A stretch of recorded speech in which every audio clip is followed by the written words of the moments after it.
This video is brought to you by Squarespace, an all-in-one platform to build a beautiful online presence.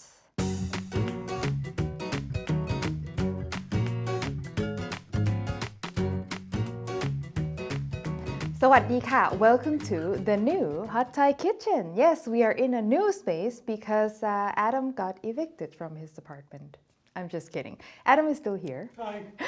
And yes, we are in a new space here. And if you want to know more about the story behind this place, check out our live Q&A that we just did. I will link to that below. So what recipe will be worthy of christening the new space? Well, it's got to be a recipe that I've wanted to make for a long time and much requested, something called Gaeng Pa, which literally translates to jungle curry. It's named that way because there are so many plants in this bowl of curry that it's like a jungle in a bowl. And it's actually a recipe that I do have in my Hot Thai Kitchen cookbook. If you have it, consider this video a companion tutorial with that recipe. It's gonna be a little bit different what I'm doing today, but delicious all the same. All right, let's get started.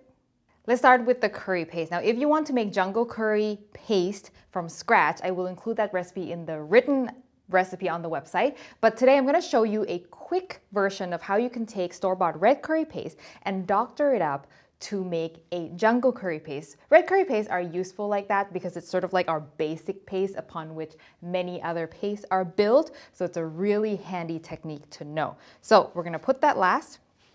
Let's talk about the jungle ingredients. First thing first is green chilies. So these are green Thai chilies. They are incredibly spicy, but that's kind of the point because jungle curry should hurt. It's one of the most spicy curries in Thai cuisine. And if it's mild, it's almost not right. So obviously you don't have to make it uber spicy if you can't have it, but more spicy than normal. You can definitely remove the seeds if you would like. And I'm just gonna pound that down.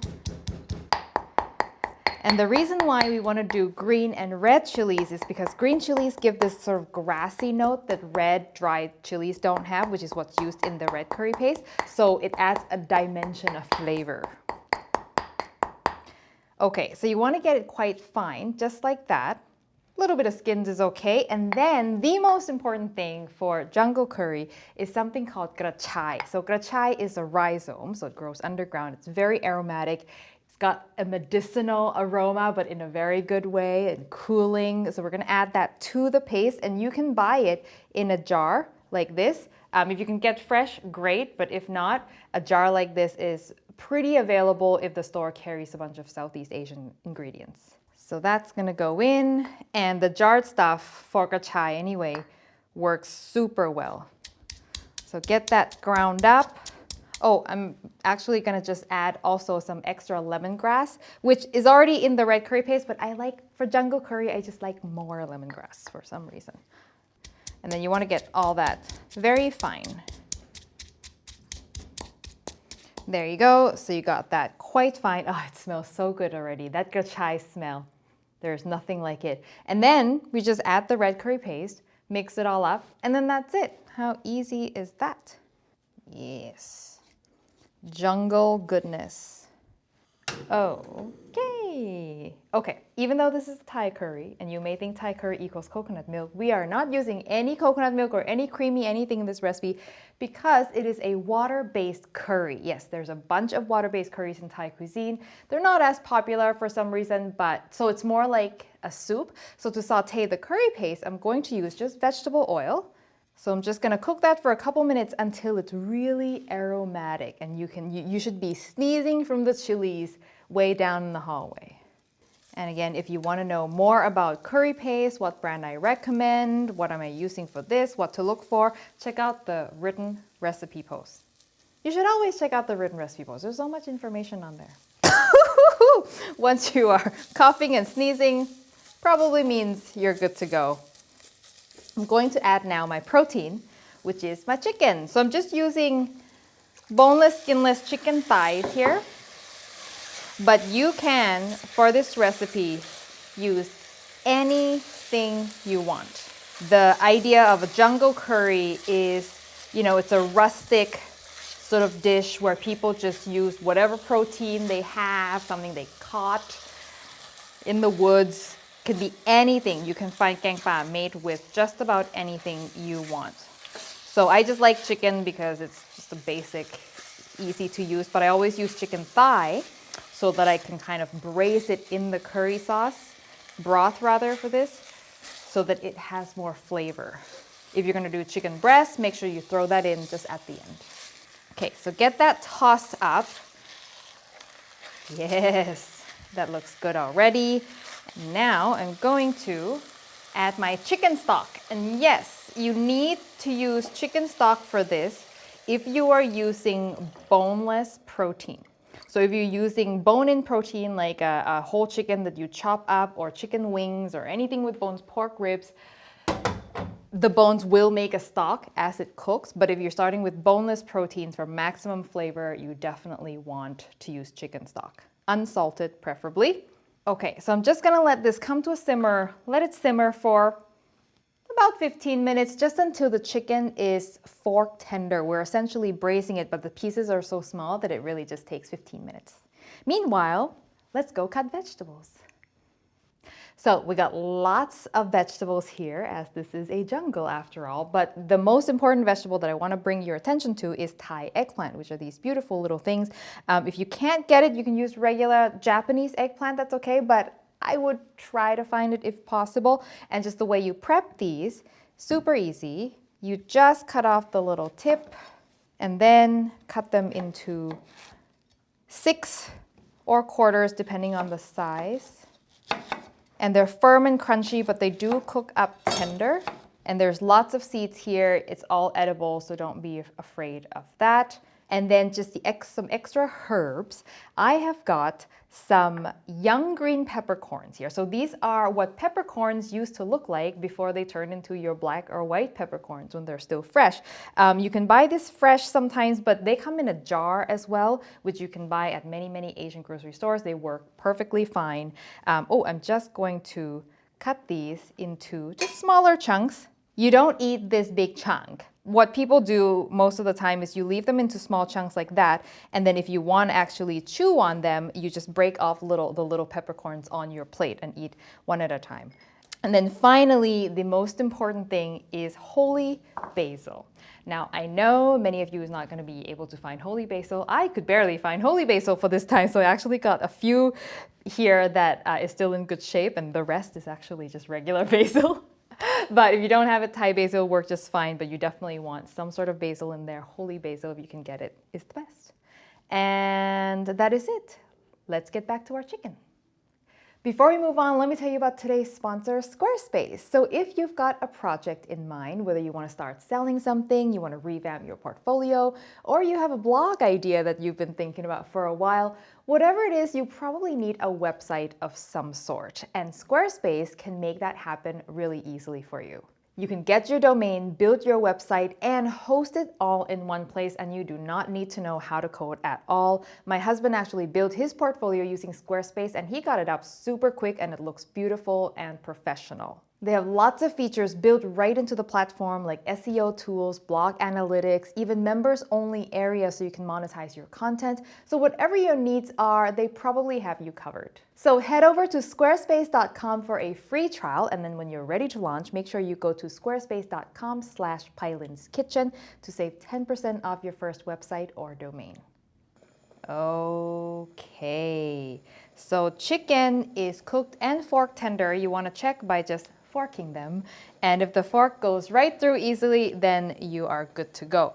So all the vegetables are going to go in, the hard vegetables anyway, and that is our eggplant, the baby corn, and long beans. Now, these are going to cook until they're done to your liking, whether that's tender or firm, it's up to you. Oh, look at that. Looks like a jungle already. Did I miss anything? I'm gonna leave the bell pepper for later because I like them perky and fresh. But these will take a few minutes. The peppercorns can also go in, so they will have some time to infuse. Now, if you want, you can add some extra gachai in here so you can visually see that they're there, but I don't like to chew on the actual pieces of them, so I just put it in the curry paste and I don't put any here. but traditionally you will see those pieces there. Okay, we'll let that go for a bit. And I've got a secret ingredient which not everybody adds in their gaeng pa, but I really like, and that is toasted rice powder. Yeah, also known as magic powder. So this you've seen me use a lot in lap or Thai salads. Basically just uncooked rice that you toast in a dry saute pan until they look like that. And then I'm just gonna grind it in my mortar and pestle here, and it'll just add a little bit of thickening, but more just an aroma and flavor that's just takes it to the next level. And you want to grind this to order. You don't want to grind it and keep it because it loses its aroma. So you never buy pre-ground toasted rice powder at the store. Whatever you do, you never buy it. So easy. It's just rice. Make your own. Okay. That's done, and you just want it, it doesn't have to be super powdery fine. A little bit of bigger chunks is totally fine, especially in here because it'll soften in the soup. Now, I totally forgot to add my seasoning. Okay, so you would have ideally done this before you add the vegetables. Some fish sauce, of course. Now, how much fish sauce you would have to taste because everybody's curry paste will have different amount of saltiness. I know that my curry paste is quite salty, so I don't need much fish sauce, but definitely you want to taste before you add if you've never made it before. And then a little bit of sweetness, I'm just adding palm sugar. Just use white sugar, just a small amount, no big deal. Again, put that in before the vegetables. Let me check. So the most important vegetable, oh, by the way, if you see Thai eggplant with really dark seeds, like this guy here, it's okay. They have not gone bad. They're not very pretty. I'm not actually sure why, but it's fine to eat, okay? But if you don't like it, you can just not put it in if you'd like.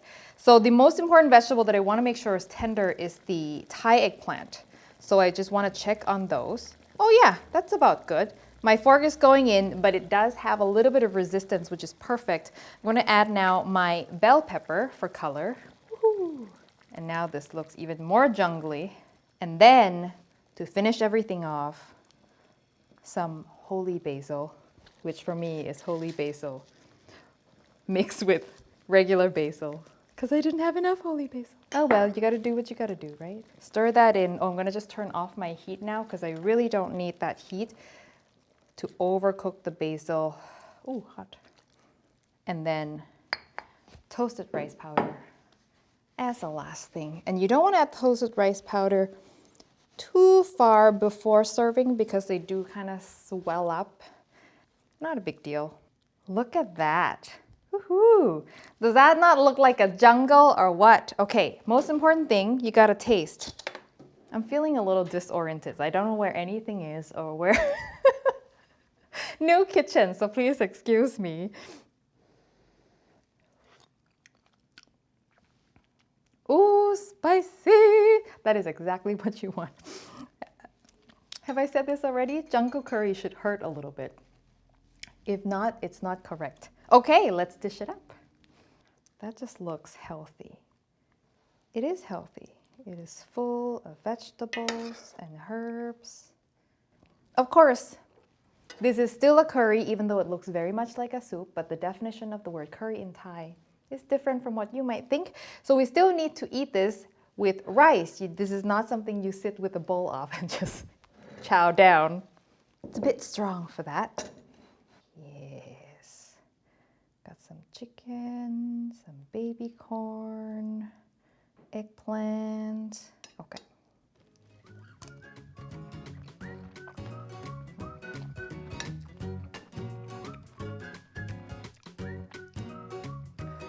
Whew, spicy and so delicious. Definitely worthy of christening the new studio.